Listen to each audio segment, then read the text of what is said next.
Ladies and gentlemen, good morning. I saw a post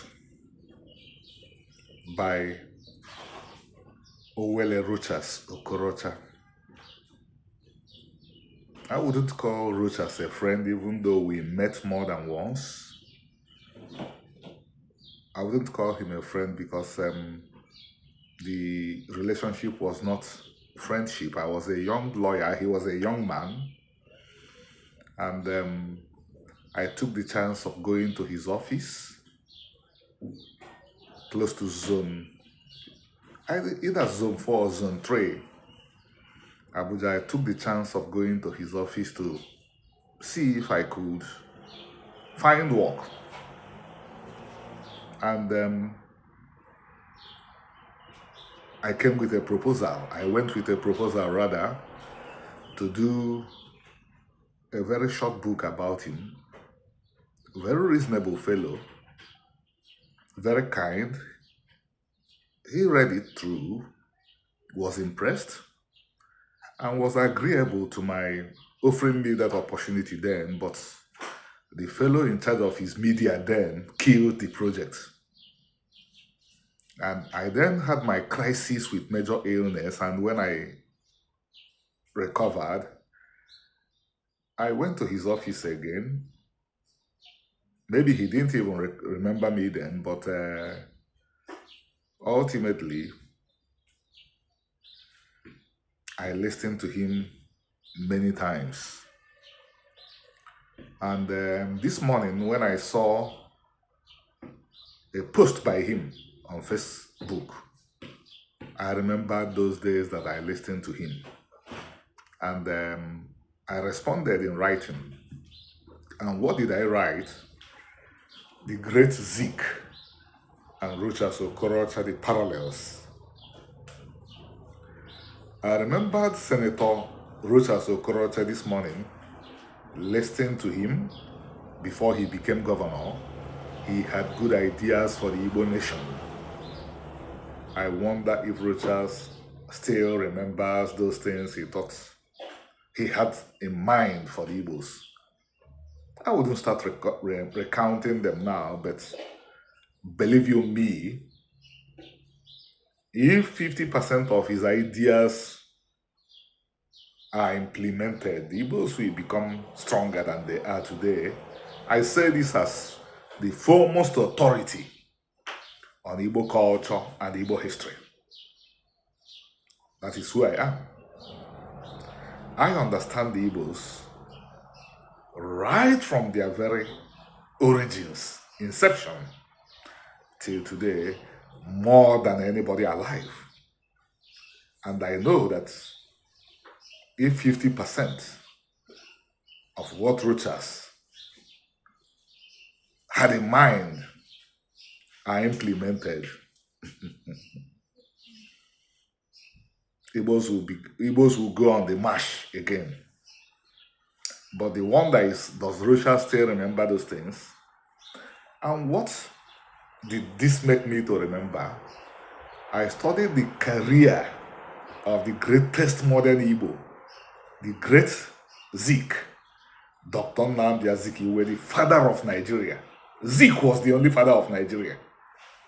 Zeke was the father of Nigeria. No less a scholar than Dr. Bala Usman, historian from the Katsina royal family, said that the invention that Nigeria had founding fathers does not fly, that Zeke was the sole founding father of Nigeria. I studied Zeke's career as part of my doctoral work at one of the greatest universities in the United States of America, under one of the greatest scholars that you would find in the field of humanities in the USA, Professor Michael Alexander. Zeke was one of the pivotal figures we looked at. Zeke was at his best before and when he became the president of the Igbo State Union. There was an organization started by Igbos called the Igbo State Union. When Zeke returned from the USA, Zeke was vibrant. Zeke was full of life. Zeke changed Africa. And he even did more when he became the president of the Igbo State Union. He completely put the Igbos on the march. But when Zeke left Igbo service and became one of the leaders of Nigeria, Zeke fizzled out. His Awu, Zeke's Awu, became dim. His genius diminished. And Zeke never recovered. You need to study Zeke as president of the ISU, Igbo State Union. My American colleagues who became aware of Zeke through my study were awed by his brilliance as the head of the Igbos. I don't know what these are telling us. I don't know what these are telling all of us, but I have an idea. I think these are telling us that we can become extremely great when we don't aim to become something else first and the Igbo afterwards. The greatest human being to exist in this world was Moses. He had no peer. Nobody could be compared to Moses by any stretch. If Moses had aimed to become one of the pharaohs of Egypt, history will not remember Moses. But history will forever remember Moses because Moses aligned with a broken people, a people who had lost everything. And his footprints in history became indelible. I was having a conversation with a colleague then, Victor Mansiamina from Congo, a Christian. So because of his Christian background, he could look at Moses in ways that I, as an Israelite, would not look at Moses. He said, Moses, that's almost God.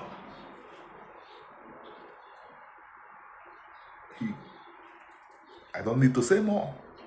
But to him, to this devout Christian, Moses was almost like God. And I'm assuring you that if Moses had not left the Egyptian palace, had wanted to become Pharaoh, he could have become one. After all, he became an Egyptian.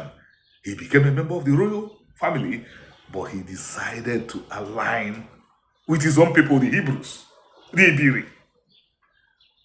And the result is there for all of us to see. I hope aides of the still very relevant, like Peter Obi, Chukwuma Soludo, Peter Mba, and Alex Oti are reading this.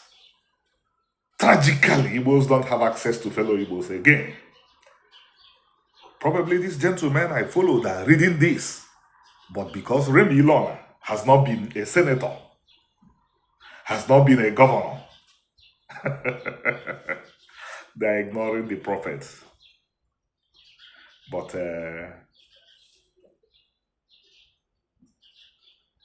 I hope they receive the message, and I hope they concentrate and continue to do good work for the Igbo people. Thank you.